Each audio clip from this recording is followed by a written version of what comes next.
तो हेलो दोस्तों, कैसे हैं आप सब? अच्छे हैं और अच्छी ढंग से तैयारी चल रही है ना? तो चलिए आज हम लोग पुनः आपके लिए कुछ विशेष लेकर आए हैं। तो शुरू करते हैं, ठीक है? चलिए, पहला प्रश्न आपको दिख रहा होगा। पहला प्रश्न क्या कहता है? पहला प्रश्न कहता है यदि किसी संख्या का 50% उसी संख्या के 35% से 39 अधिक है तो वह संख्या ज्ञात करें। ठीक है, ये आपका प्रश्न है। तो चलिए हम लोग इसको सॉल्व कर देखिएगा। सॉल्यूशन देखिएगा। मान लेते क्या कोई नंबर है, कोई संख्या करा, इसका जो है 50%, ठीक है, और उसी संख्या मतलब यही संख्या के जो है 35% से ये कितना अधिक है? 39 अधिक है। यानी दोनों का जो अंतर है, इन दोनों जो संख्या का जो अंतर है वो कितना है? 39 का।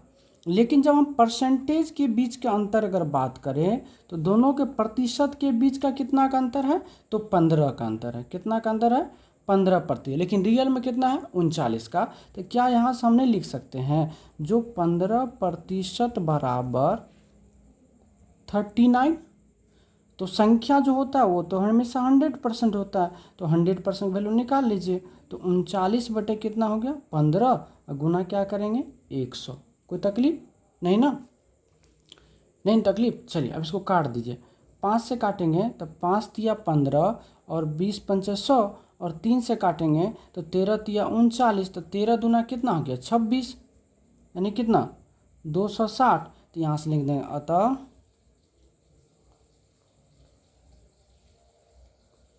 संख्या बराबर 260। ये आपका आंसर हो गया। ठीक है, समझ में आया होगा। चलिए अगले प्रश्न की ओर हम लोग चलते हैं। जो अगला प्रश्न क्या कहता है? प्रश्न कहता है जब एक साइकिल का मूल्य 20% कम किया गया तो बिक्री की गई साइकिल की संख्या 20% बढ़ जाती है, तो मूल्य का परिवर्तन यानी मूल्य में क्या परिवर्तन होगा? तो बहुत अच्छा सवाल है। जब भी आपको इस टाइप से सवाल आए तो ऐसे याद रखिएगा, जो मूल्य में प्रतिशत परिवर्तन बराबर, एक छोटा सा फॉर्मूला याद रखिएगा, 100 plus minus X into 100 plus minus Y बटे क्या होता है? 100। तो x बराबर क्या होता है? मूल्य में वृद्धि, और y बराबर क्या होता है? संख्या में। ठीक है, यहाँ लिख देते हैं जो x बराबर मूल्य में, किसमें? मूल्य में वृद्धि या कमी, और y बराबर हो गया संख्या में वृद्धि या कमी। ठीक है, चलिए अब यहाँ से निकाल लेते हैं। तो पहले 20% कम किया, तो 100 में 20% कम मतलब कितना? 80 गुना, फिर क्या किया? 20% बढ़ा दिया, तो 20% बढ़ाया तो मतलब कितना? 120 बटे कितना करेंगे? 100। कोई दिक्कत? 0 से 0 खत्म, ये 0 से ये 0 खत्म, तो 12 कितना हो गया? 96%। अब बताइए, पहले जो बिक्री होती थी वो तो 100% की होती थी, अब कितना हो रहा? 96% की हो रही, यानी कमी हुआ। तो यहाँ से लिख देंगे प्रतिशत कमी बराबर 100 और माइनस 96, यानी 4% की क्या हो गया? कमी हो गया, और ये आपका आंसर हो गया। समझ में आ रहा है? चलिए नेक्स्ट सवाल की ओर बात करते हैं हम लोग। नेक्स्ट सवाल आपका क्या कर रहा है? नेक्स्ट सवाल आपको कह रहा है, एक मिनट, चलिए नेक्स्ट सवाल में क्या है? कह रहा है यदि किसी आयत की लंबाई 25% बढ़ जाए और चौड़ाई 20% घट जाए तो आयत के क्षेत्रफल में क्या परिवर्तन होगा? तो जब भी आपको इस टाइप के सवाल आपको दिखने को मिले तो यहाँ से हमेशा याद रखिएगा, जो क्षेत्रफल में प्रतिशत परिवर्तन, क्षेत्रफल में प्रतिशत परिवर्तन बराबर 100 plus minus X into 100 plus minus Y बटे कितना? 100। कोई तकलीफ? ठीक है, चलिए अब बात करेंगे। तो कह रहा आयत की क्षेत्रफल में 25% बढ़ गई, ठीक है, तो x बराबर लंबाई में 25%, तो लिखेंगे 100 प्लस का कितना? 25। फिर क्या किया? 20% घट गया, तो 100 माइनस क्या कर देंगे 20, अब बटे क्या करेंगे 100। तो जब घटाइएगा तो ये हो जाएगा 125 गुना 80 बटे 100। 25 से काटेंगे 2500 के 100, 25 पंचे 125, 4 से काटेंगे तो कितना होगा 20 के 100, तो 20 पंचे कितना हो गया 100% हो गया। मतलब पहले भी 100% था और अब भी 100% हुआ, यानी लिख देंगे अतः क्षेत्रफल में कोई परिवर्तन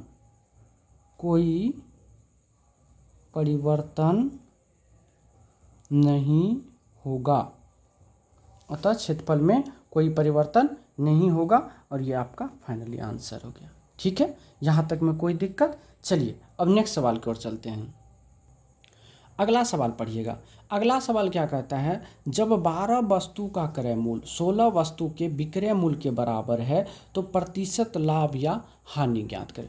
बहुत अच्छा सवाल है, चलिए हम लोग देखते हैं, इसको सॉल्व करते हैं। क्या करा, 12 वस्तु का क्रय मूल्य यानी 12 गुना क्या CP बराबर लिखेंगे 16 वस्तु के SP के बराबर। क्या कोई तकलीफ? जब यहाँ से हम CP बट्टे SP की बात करेंगे तो कितना होगा, CP तो 16 का 16 रहेगा और ये उधर जाएगा तो कितना हो जाएगा 12। अब यहाँ से सोचिए, आप 16 रुपया में आप खरीदे हैं, 12 रुपया में बेच रहे हैं, तो आपको कितना रुपया का लॉस हो रहा है, 4 रुपया का। कितना रुपया का लॉस हो रहा है, 4 रुपया का। तो प्रतिशत क्या निकालेंगे हम लोग, लॉस। प्रतिशत लॉस की अगर हम बात करें तो 4 गुना क्या हो जाएगा 100 बट्टे क्या क्रय मूल्य। क्रय मूल्य कितना है 16, काट दीजिए, 4 का 4, 4 चौके 16, 4 से काटेंगे तो कितना होगा 25, अर्थात कितने % का लॉस हुआ 25% का। ये आपका उत्तर हो गया। ठीक है, कोई दिक्कत? अब और एक पॉइंट यहाँ लिख देते हैं हम, जो लाभ या हानि प्रतिशत हमेशा CP पर निकाला जाता है,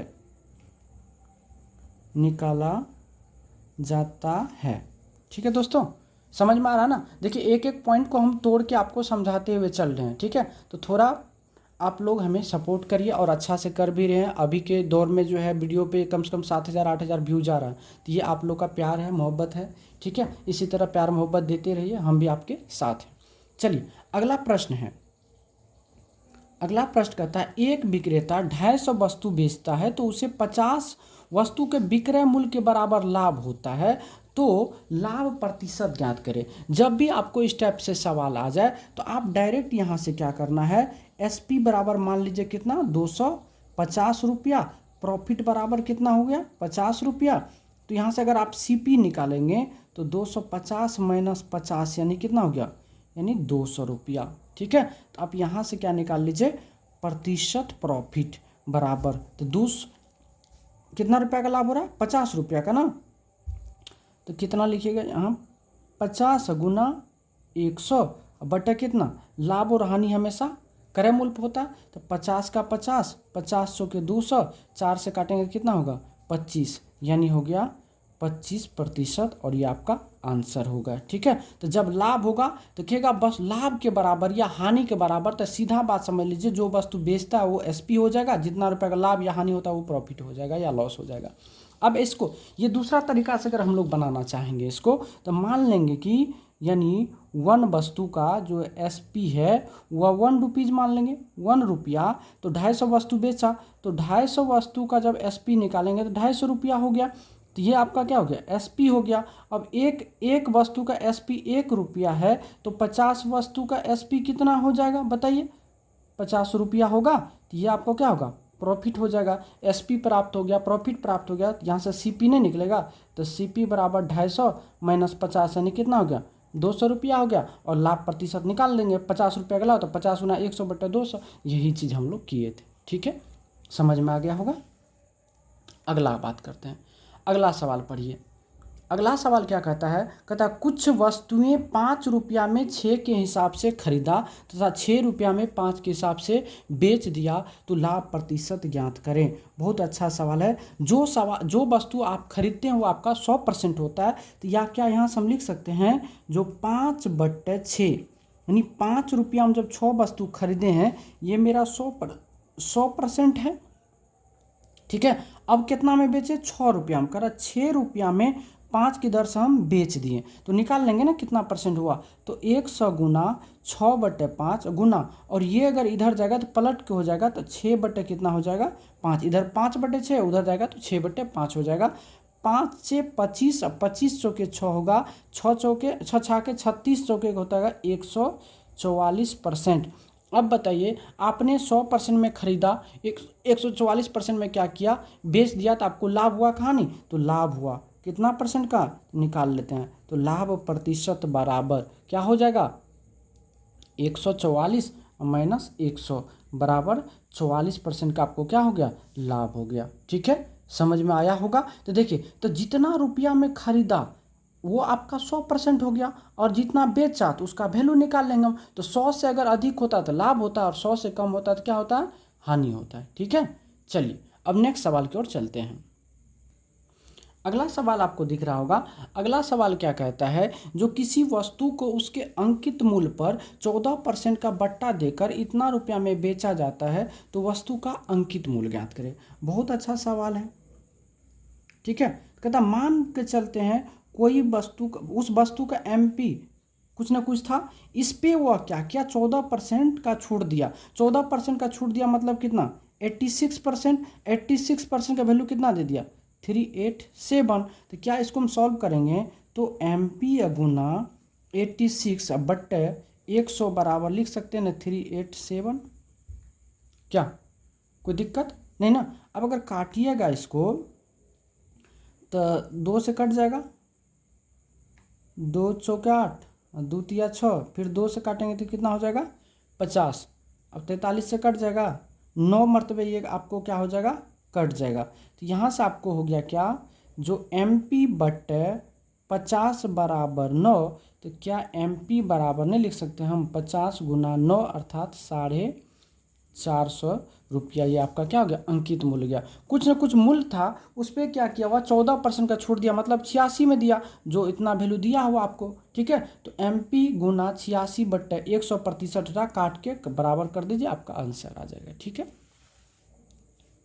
अगला सवाल समझिए। अगला सवाल में क्या कहता है, जो कोई धनराशि 20 वर्ष में 7 गुनी हो जाती है, तो वह कितने वर्षों में 13 गुनी हो जाएगी। ठीक है, तो बहुत अच्छा सवाल है। अब आइए, क्या कर रहा है, जो 20 वर्ष कितना, 20 वर्ष में कितना गुनी होती है, तो 7 गुनी। इसको पहले लिख लीजिए इस टाइप से। फिर क्या कहता है, 13 गुनी होने में कितना, 13 गुनी। अब चलिए, अब एक काम आपको करना है, इससे एक कम करिए तो कितना हो गया, 6, और इनसे एक कम करिए तो कितना हो गया, 12। अब पता करिए इसका कितना गुना है, 2 गुना है। तो जितना गुना ये है उतना गुना इसको भी करना है।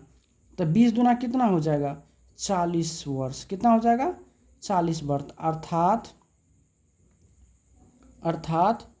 13 गुनी होने में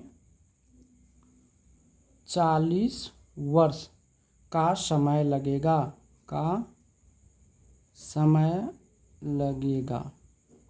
कोई दिक्कत, ये आपका आंसर हो गया।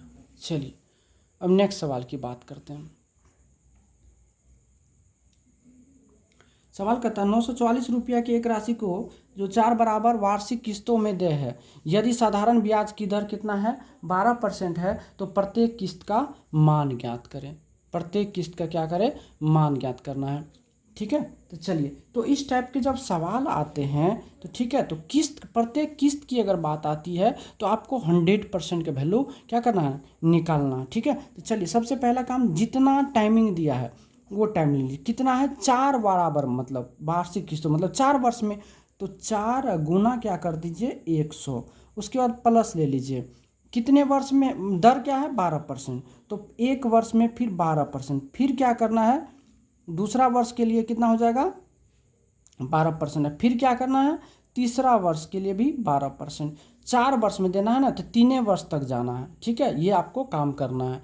तो ये देखिए, ये कितना हो गया, 400 प्लस कितना हो गया, 12 प्लस 12 दूना 24 प्लस 12 तिया 36। जब इसको जोड़ेंगे आप तो कितना होगा, 6 4 10 2 12 के 2 3 2 5 1 6 1 7, यानी ये हो गया 472। ठीक है, 472 हो गया। अब 472 रुपया, 472 यूनिट। अब यहाँ से आपको 472 यूनिट का वैल्यू कितना दिया हुआ है, 944। तो एक यूनिट का वैल्यू कितना हो जाएगा, 944 बट्टे कितना हो जाएगा, 472।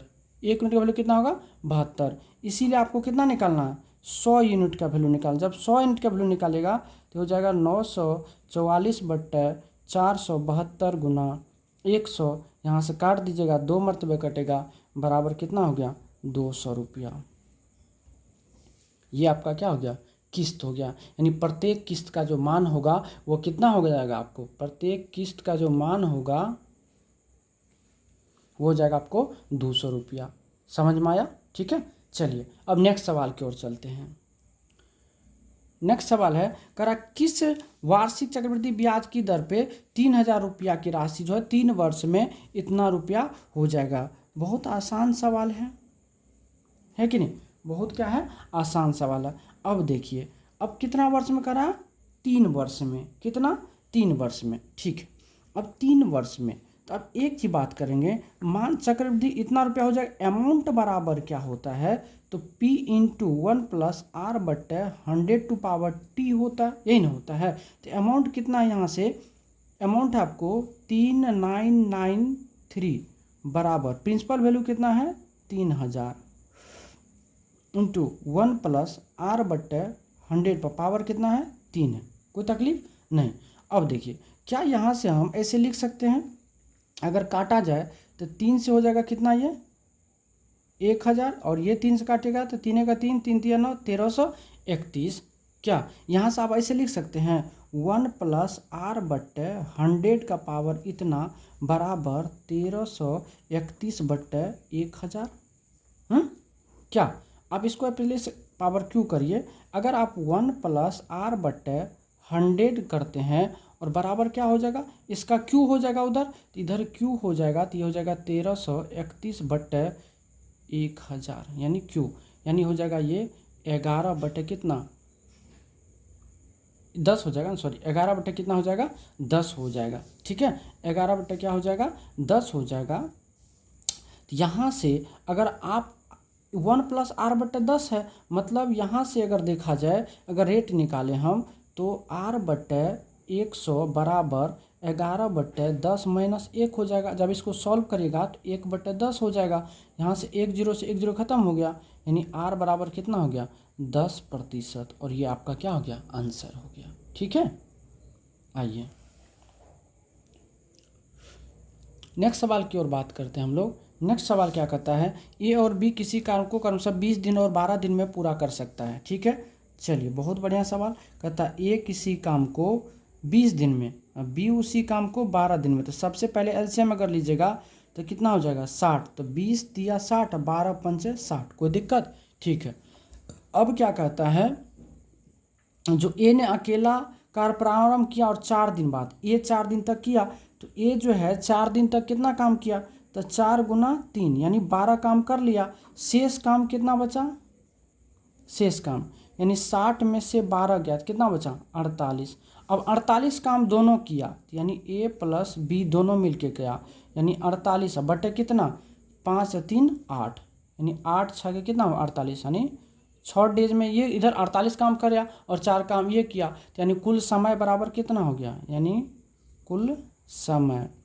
कुल समय बराबर हो गया तो 6 प्लस 4 यानी 10 दिन। ये आपका आंसर हो गया। ठीक है, चलिए अगला सवाल की बात करते हैं।